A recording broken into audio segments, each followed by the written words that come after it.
book of Deuteronomy, we have heard the passage wherein Moses especially addressed the people of Israel.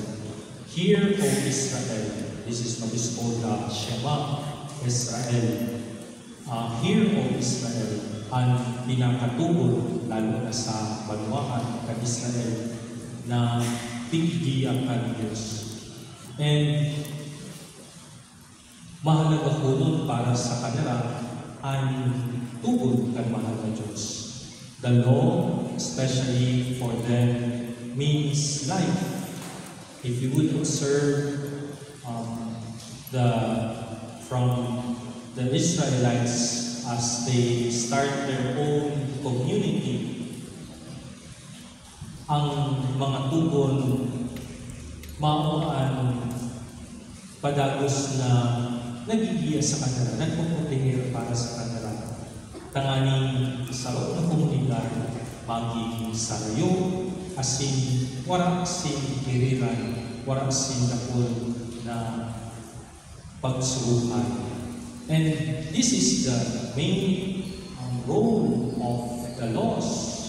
That's why even kita din, as a society, we have our laws na sinusunod niya to. Mas pinangaling bagaan, batas trapiko.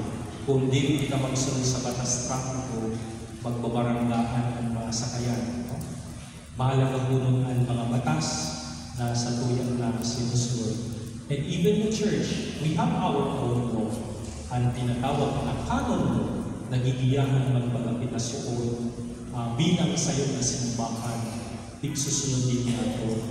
And this is to facilitate everything so that maiwasan, maibsan ang anuman na pagsuruhan. And as I've said, this is what the law does, especially for the people of Israel. And ini para lang sa kanila na buhay, ini sa kinapaan, especially. And maabot kita sa panahon kan sa tuyan na pagmulagnan, wherein we know that He is the embodiment of the law. Siya na ang nating tukol sa bagong tipang ang sa tuyang na kagulagnan. Siya ang nating sukol kan sa tuyang na buhay. Siya ang kung sunodon niya ito ang sa tuyang na kagulagnan, if we follow Him, then we will have life. If for the Israelites in the Old Testament, following the law means life for them. For us especially, with the new covenant, in the New Testament, we are given Jesus as the source of our life, as our guide. Kung kurang mo kita magsunod sa satuya na kagurangnan, doon man kita magkapamayon ng buhay. Buhay, diri kang din sa kinabahan, kundi buhay din na daing kasalpuran. And that's why in the Gospel, we see how Jesus reprimanded as in pigtulaw, lalo na ang mga Pariseo, ang mga Eskriba, because of all the laws that they had created. Ang sa kanila ng mga dinagdag na mga katugunan. And a lot of times, ini nagiging purong pagsunod na sana, purong tradisyon, asinawarang na sa kahulugan talaga kan batas. We have the spirit of the law. Na kayoon ang sayok na batas. Na kayoon ang sayok na tukol. There must be something that explains it. There must be something within.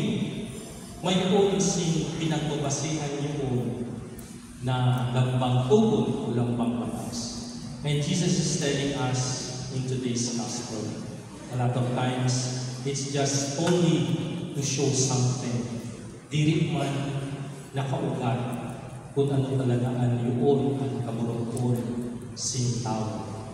And this is also the challenge for us, that whatever that we do, especially in the church, whatever tradition that we have, it should come from within. It should come from our devotion. Ang sa tuya na personal talaga na pagtao ni respeto at sinigalang sa mahal na Diyos. Minahalin talaga sa tuya na puso dahil sa pagsunod niya ito sa satuya na kagurangan. And it's not only out of dahil mauwinian, nakaugalian, kundi yun halos sa satuya ng puso. And as Jesus is mentioned in the Gospel, we see how important ang mga bagay na halik sa satuya na sa dili. Doon nagahalik ang satuyat ng mga intensyon. Ano ang katuyuhan? That's why there the reason punano kay mayusin na atian halik sa sunod. A lot of times, even when we try to help, nagdadanon kita, pero yun pala dahil may saglit kita na interest to create dependency, because maybe at the end, para magkamay magsiputang na buod sa satuya, or am I helping someone, dinadanunan ko ini, para later on, pwede din na maging danunan ako. Doon na, di ba, ngayon nato, that even giving, even helping someone, pero kung mayat ang pag-ano, but with the wrong intention, mali na katuyuhan, mali na intensyon na halit sa sulod, sa kaburukot, sa intensyon na nagiging marako, maski ang pagdano, maski ang paghatag, because of the intention of what is inside, what is within. And this is what Jesus is telling us today. We try to check on that. Imudun niya ito, no? Lalo na kita. And second, ang satuya na pag-imod, lalo na sa satuya ng mga tugod man, sa satuya ng mga batas. They should come also, they should be rooted in our faith. They should be rooted in God. They should be rooted in Jesus. We know that we have a lot of laws. May mga batas din kita na kung imudon niya ito, bilang sayo na Kristano, bilang sayo na Katoliko, tugod ba talaga yung sin mahal na Diyos? Tugod ba yun talaga sin mahal na Diyos? We know that a law, ang sayo na batas, pwedeng legal. Ang sayo na bagay, pwedeng legal. Pero di rin moral. Legal. Okay, pwede mo imuon. Warak sa iyo sin masita. Warak sin sabi sa iyo na bawal mo. That's the law. Legal. Sa iyo na bagay na legal.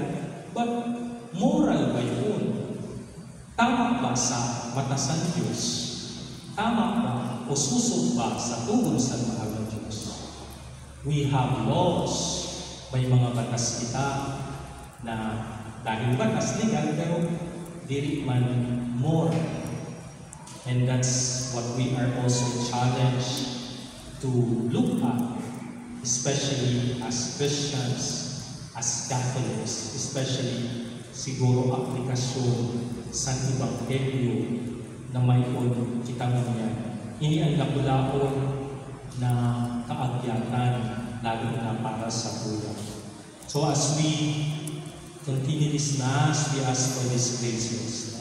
And sa Diyos na yun ang satuya na kararong na relasyon sa mahal na Diyos, ang aning ang satuya ng mga intensyon, ano man na satuya na ibukod, nagkakalit sa karahayan.